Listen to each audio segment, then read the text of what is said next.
ஆஸ்திரேலியாவிலே ஒரு நகரிலே இப்பொழுது குடியேறியிருக்கிறான். அவனுடைய பிறந்த இடம் ஆஸ்திரேலியா அல்ல, ஆஸ்திரேலியாவிலே வந்து குடியேறி இருக்கின்றான்.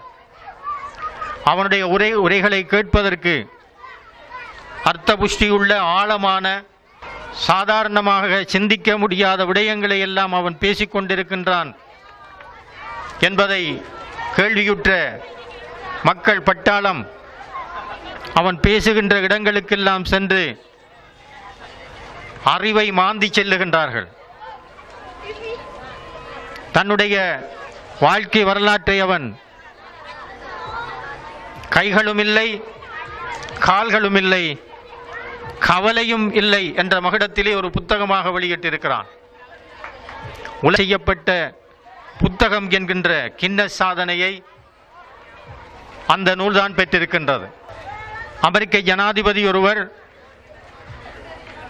அவர் சக்கர நாற்காலியிலே சென்றுதான் தன்னுடைய கடமைகளை செய்தார்.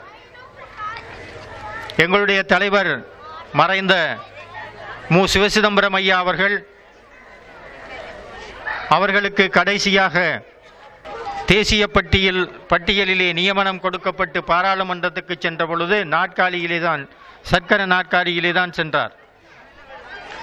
அவ்வாறு சென்ற பொழுது சிலர் இவருக்கு இது தேவைதானா என்று கேட்டார்கள். அப்பொழுதுதான் அவர் இந்த வரலாற்றிலே மிகச் சிறந்த பெரிய அரசியல் தலைவர்கள், கண்ணில்லாத ஒரு அரசியல் தலைவர் ஒருவர் தான் வளர்த்த நாயே அவருடைய வழிகாட்டியாக எடுத்துக்கொண்டு பாராளுமன்றத்துக்கு சென்ற வரலாற்றையும் அமெரிக்க ஜனாதிபதியோருடைய வரலாற்றையும் சொல்லி சொன்னார்.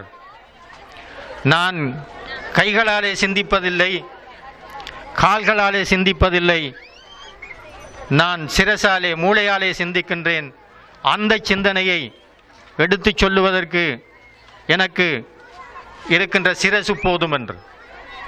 இந்த வகையிலே தான் மாற்றுத்திறனாளிகளுடைய முழு திறமையும் அவர்களுடைய இயங்கு நிலையான சிரசிலே இருக்கின்றது. சிலருக்கு அது குறைபாடாக இருந்தாலும் கூட அவர்கள் வேறு விதத்திலே தங்களுடைய வல்லமைகளை காட்டக்கூடியவர்களாக இருக்கிறார்கள்.